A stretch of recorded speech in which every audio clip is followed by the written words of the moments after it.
Lesson 1. The equipment. The 10 essentials for a starter archer. Tip 1. Know your bow. It is understood that one should know everything about the equipment that they are using. Ignorance is the enemy of progress, and in the case of archery, everyone needs instructions at first. There are 4 distinct types of bows: longbow, recurve, compound, and crossbows. We will not be going over how the crossbow because the techniques are more reminiscent of a firearm than a bow, and most archery tools do not apply to the crossbow. The longbow and recurve are built differently but house identical techniques. We will break the bow into 2 categories, compounds and longbows, recurves, for the sake of categorization. It is essential to know the distinction between these 2 categories because an expert in one is not always an expert in the other.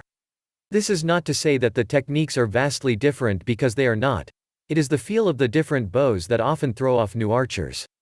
You will find the longbow to be much more challenging to shoot, but the compound is the more powerful of the 2. Deciding between the 2 bows is a matter of preference.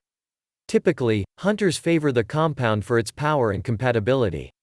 On the other hand, longbows and recurves are used more commonly for competitions such as the Olympics. Tip 2. Know the difference between a recurve and a compound. Traditional bows. There are advantages and disadvantages to each bow. One advantage to the traditional style of bows is their survivability. Unlike the complicated mechanics of the compound, traditional bows have much fewer parts to maintain. Survival experts prefer them over compound bows because of their easy-to-maintain nature. With a flexible enough branch and some rope, any handy archer can make a longbow.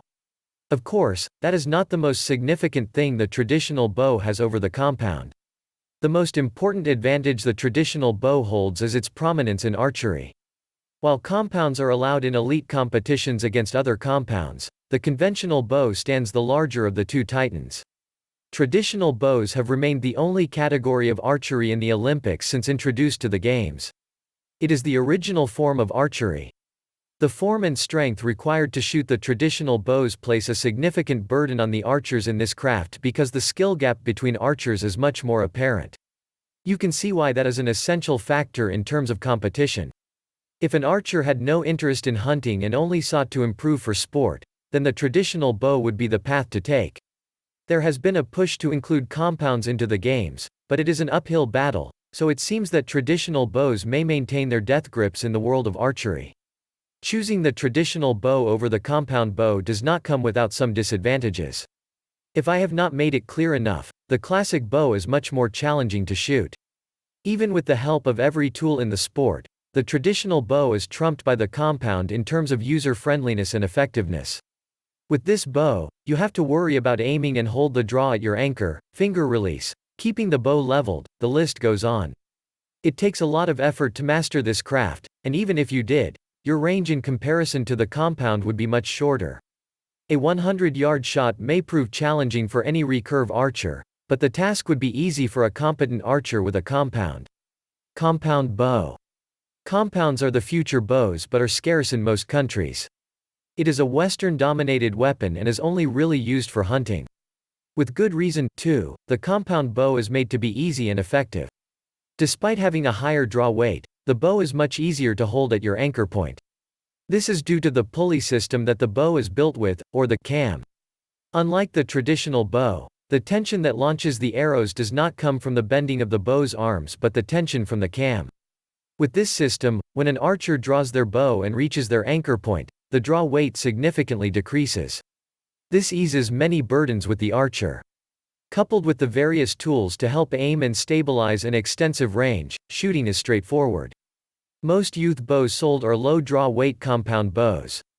The easy nature of the bow makes it a good starter bow for beginners. A youth bow can hunt small game if desired. Of course, an adult bow is more favorable in any hunting situation. When it comes to hunting, the compound dominantly controls the sport. While it recurves and longbows are used for hunting, the shorter range and greater difficulty make it a less favorable choice. Compounds, despite their various components, are easier to store. The cam system does not place any significant tension on any parts of the bow, unlike the arms of a traditional bow.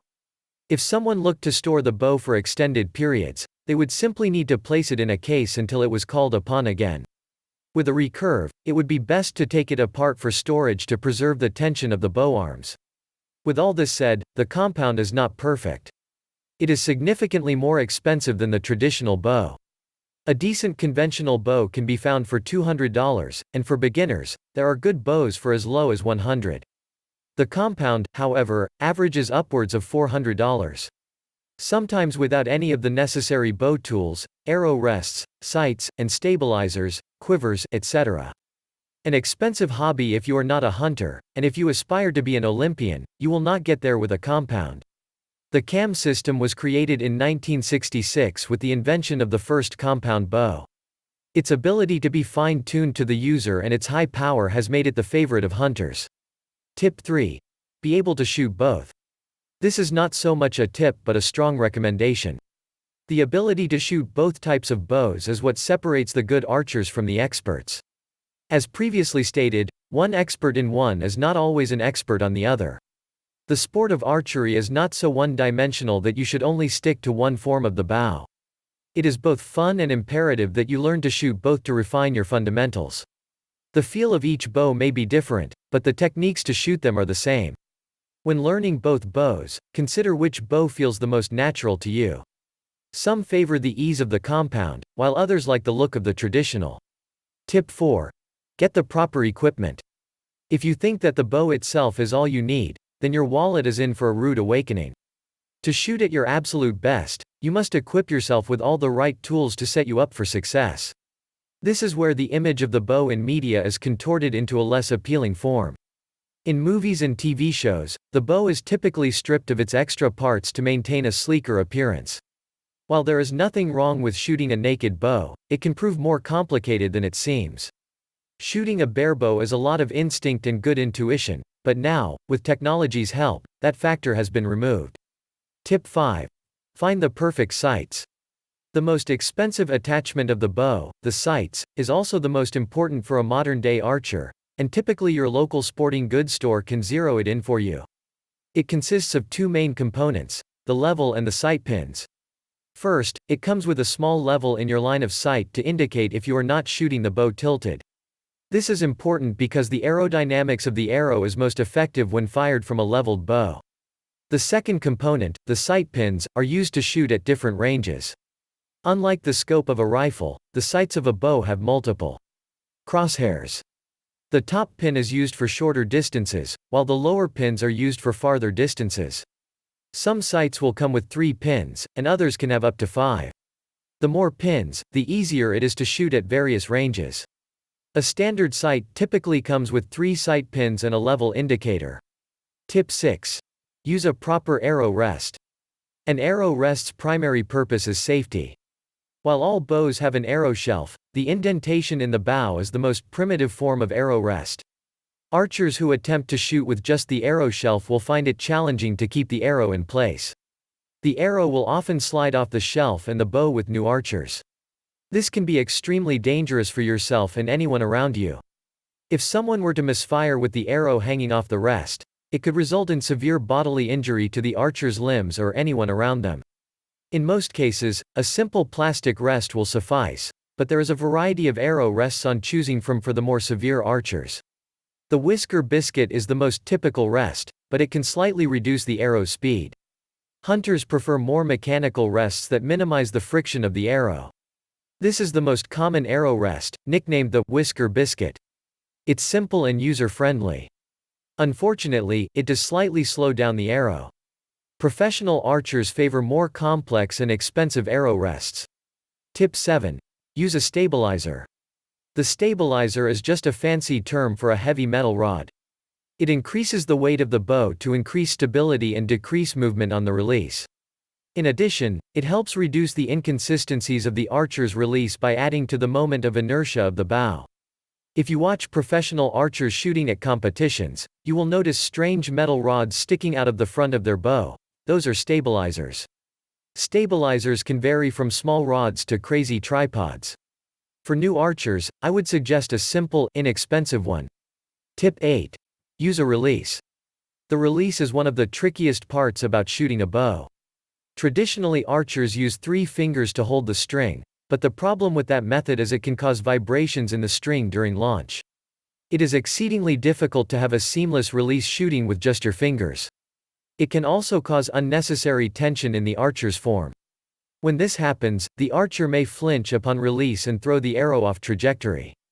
A mechanical release removes the friction that would be created from your fingers to ensure a seamless release every time. This will make your shots much more consistent, thus improving your accuracy. Even amongst competition archers, some form of the release is used. Olympic archers, however, are not permitted such equipment. Tip 9. Do not cheap out on arrows. Archery is an expensive sport, and I would be lying to you if I said it was not. Everything from the bow to the parts of the bow adds up to quite the dent in your wallet. Unfortunately, arrows are no exception. You would think that the most expendable part of archery would be the cheapest. It is not. A pack of decent arrows is upwards of $30 US, United States. A costly purchase considering how often you will lose them. However, it is worth the expense because each bow requires specific arrows. If you were to try and shoot an arrow uncut, then you will find your shots to be far off its intended mark. The nature of the bow is that it can only shoot what it can handle.